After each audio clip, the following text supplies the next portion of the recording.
Hi, my name is Nick Smith, and I'm a storyteller.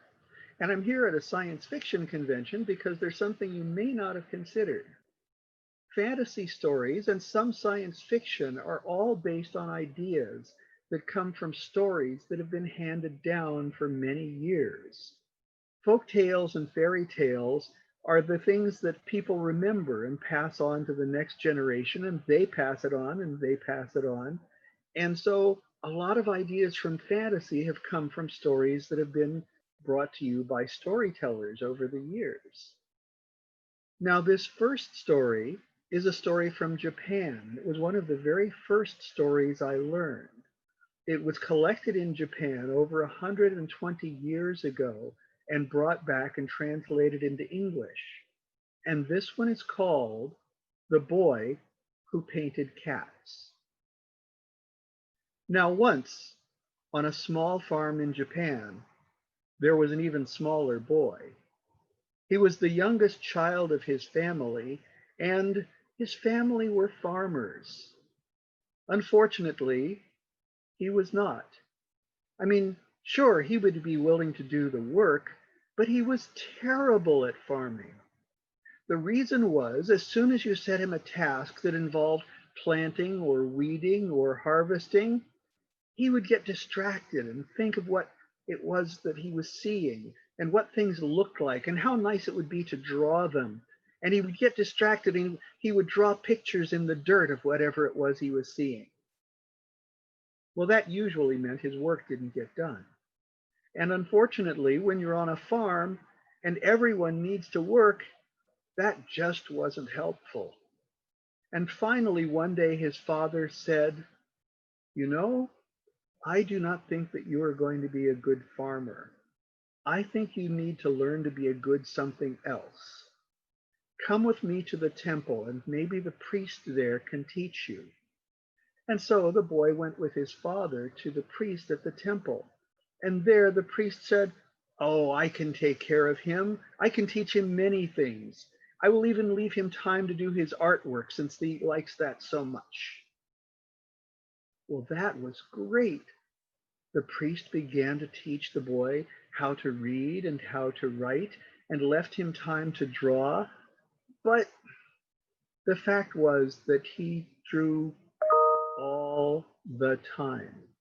Every moment he could draw, he drew. And he drew in places where, well, no one had told him not to draw there, like along the edges of the priest's books and on blank pieces of the paper walls that are used in Japan to divide spaces, and everywhere.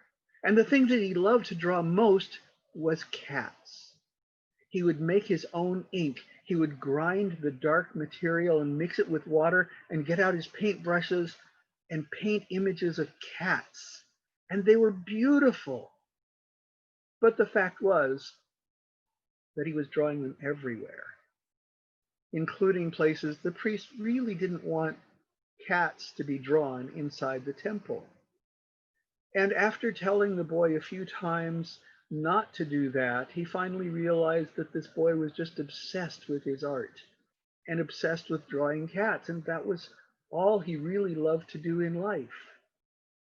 And the priest finally said, "I'm sorry, but I think you need to find some way to carry on your life other than working in our temple.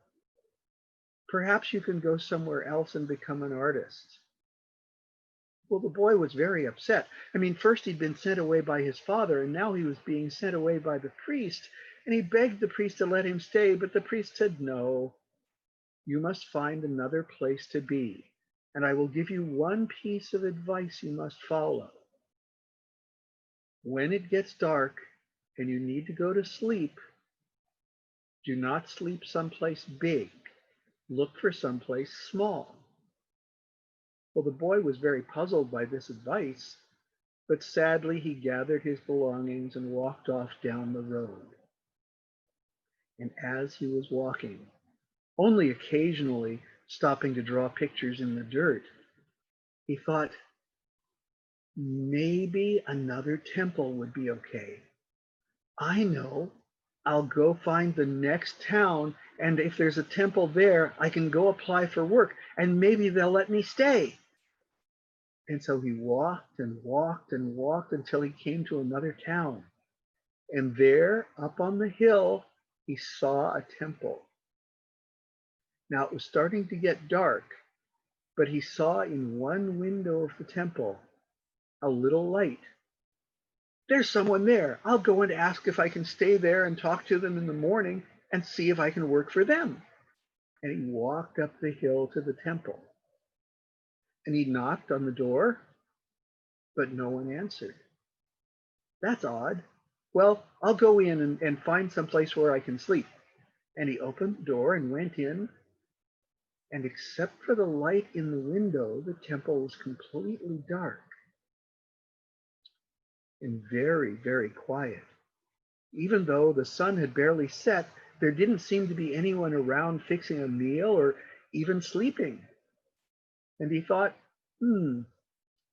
well, I'll stay here tonight, but I'm not sleepy yet. I'll eat some of the food I brought, and ooh, and there he saw in the middle of a big room rice paper panels for dividing areas, and nothing had been painted on them yet. And he thought, I know. I'll show the priests here what I can do. It's my best talent, and maybe they'll like me. And so he got the light from the window and brought it over to where the rice paper panels were and began to paint cats with his brush after he had mixed his black ink. He painted walking cats. He painted sitting cats. He painted pouncing cats. He painted cats and cats and cats. Well, by the time he'd finished all of that, he was getting a little bit sleepy. And he thought, I should sleep for the rest of the night. But this room is so big. The priest told me to find someplace small to sleep. And there, along one of the walls, he saw a great big cabinet like you would keep robes in. Maybe there's room for me in there. And he opened it up, and it was empty of clothing, so he thought, I can curl up in there on the floor of the cabinet. So he blew out the light, and he went inside and pulled the doors of the cabinet closed and slept in that small space. Well, he'd only been sleeping for a little while when he heard a sound. It was the sound that you hear of something big moving. Thump, thump, thump.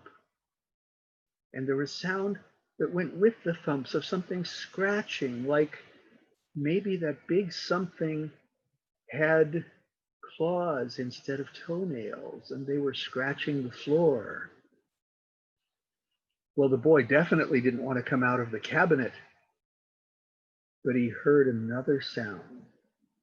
Meow.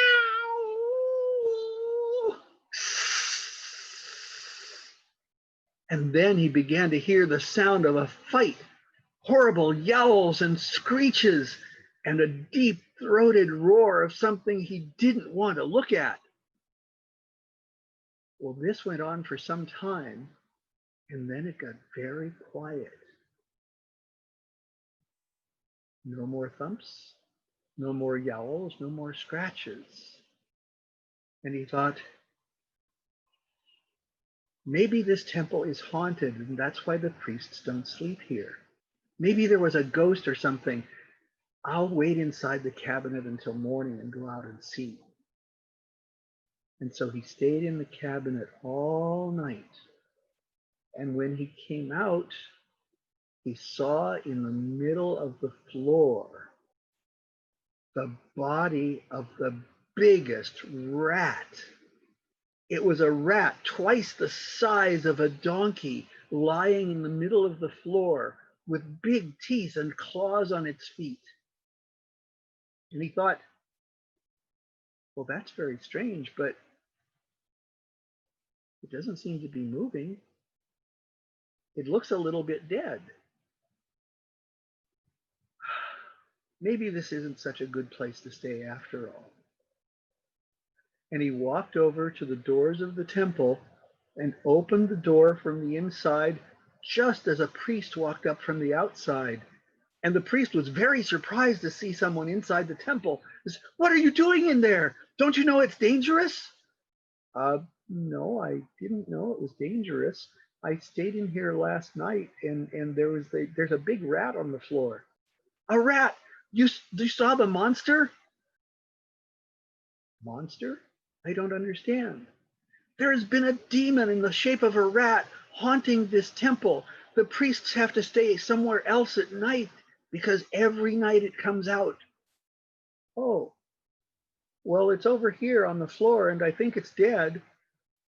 Well, the priest rushed into the room, and there, the body of the rat showed the marks of claws and teeth all over its body, and it was clearly not moving. Well, he turned to the boy, "How did you kill it?" And the boy said, "I didn't kill it. I was hiding." And the priest looked up and said,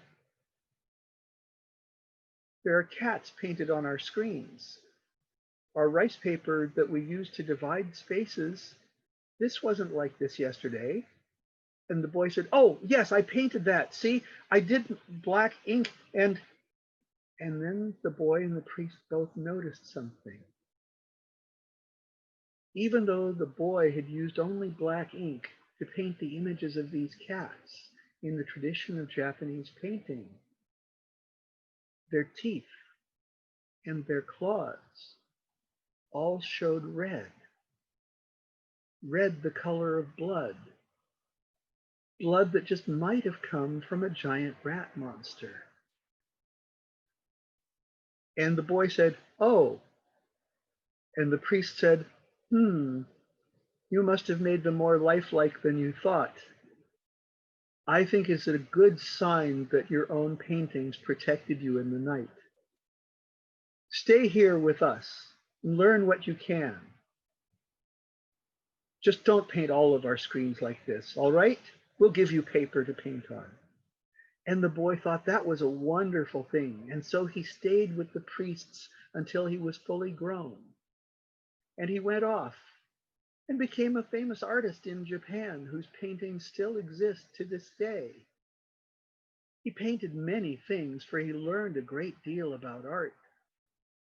But it's always said that his finest paintings are those of cats, because they look so lifelike they could step out of the painting and into your lap. And that is the story of the boy who painted cats.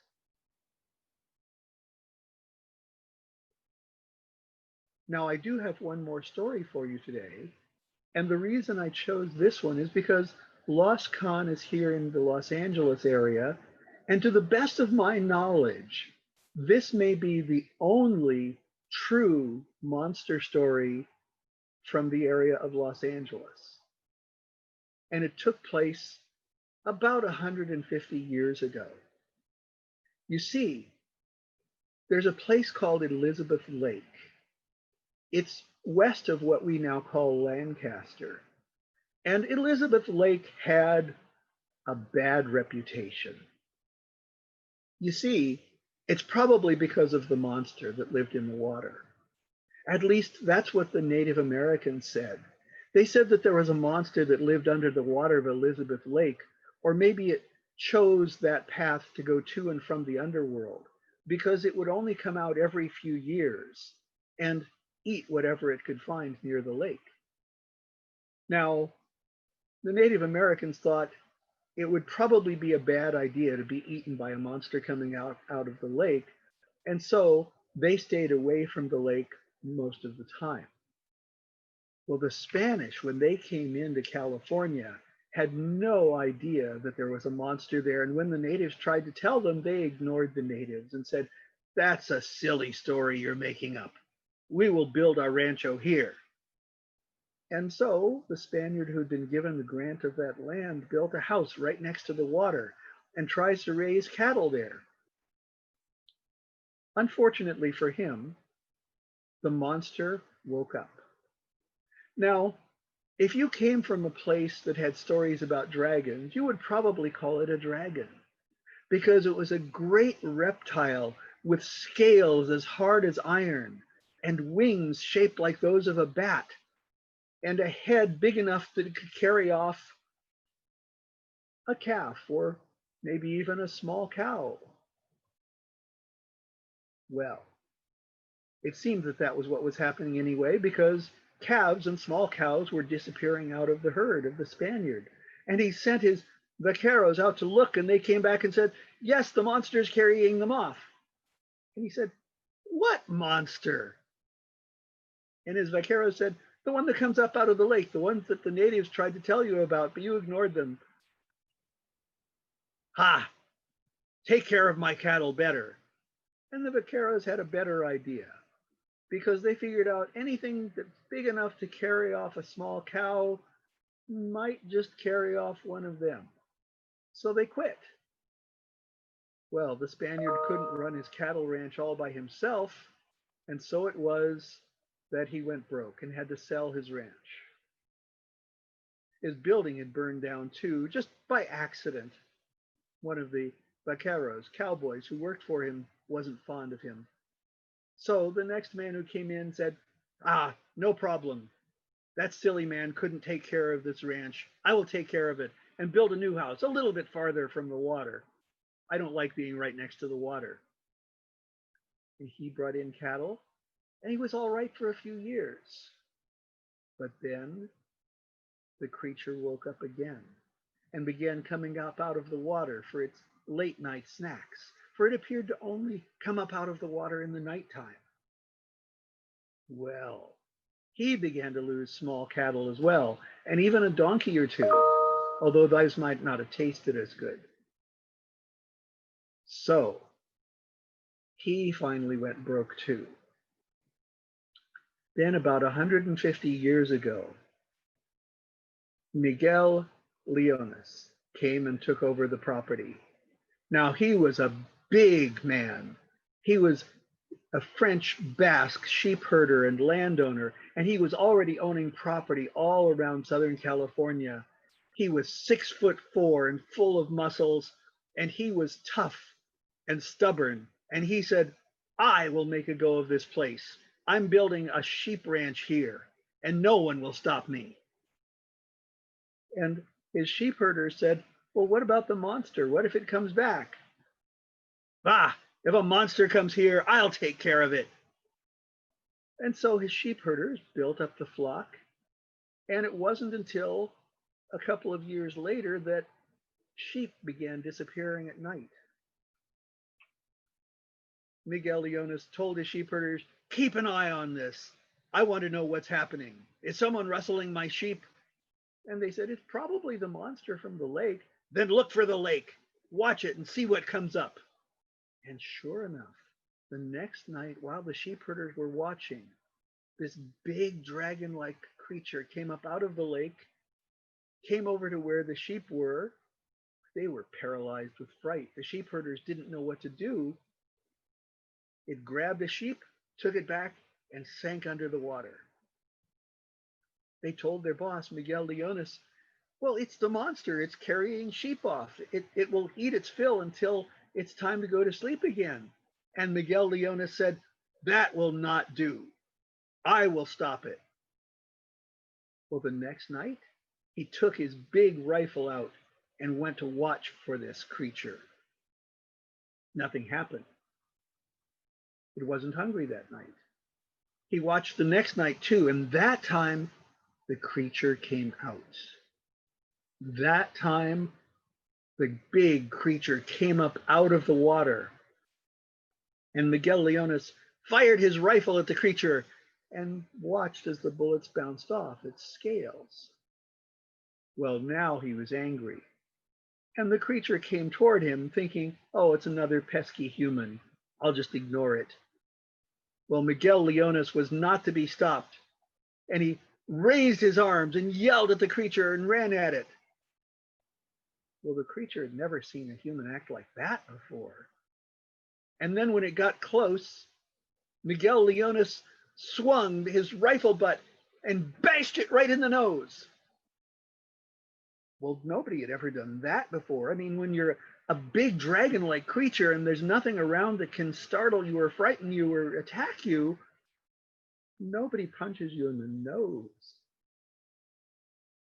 And so it was that Miguel Leonis bashed it in the face again and again.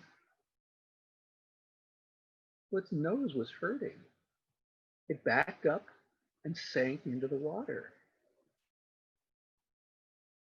He didn't give up. The next night, Miguel Leonis came out, and the creature came up again to look for a sheep. And there was that scary human again. Oh no. And the next night, that scary guy with the funny hard thing was there, and his nose was just getting over hurting. So it was that after a couple of more nights of this, after Miguel Leonis had gone to sleep near dawn, his sheep herders looked up in the sky and they saw a big winged creature come up out of the lake and fly over the sheep ranch. After that, no more sheep were lost, and there were no more sightings of the creature in Elizabeth Lake. But just a couple of years later, there were reports of some men in Arizona who saw a big dragon-like creature, and it had bulletproof scales, and they trapped it with ropes and nets and tied it down and captured it and killed it there. Was it the same creature? We may never know. But there weren't any sheep, and there weren't any Basque sheep owners in the place where that creature was killed, so it might have found a place to stay only to be captured by other pesky humans. And that is the story of the monster of Elizabeth Lake. So if you go to Elizabeth Lake nowadays, you can look in the water and you probably won't be captured by any monsters. Well, I hope you enjoyed those stories. Folk tales and fairy tales are something fun, and you can find lots of them around. Just look. Sometimes they're in a book, like the ones behind me here. Other times, someone can tell you a story, like I do.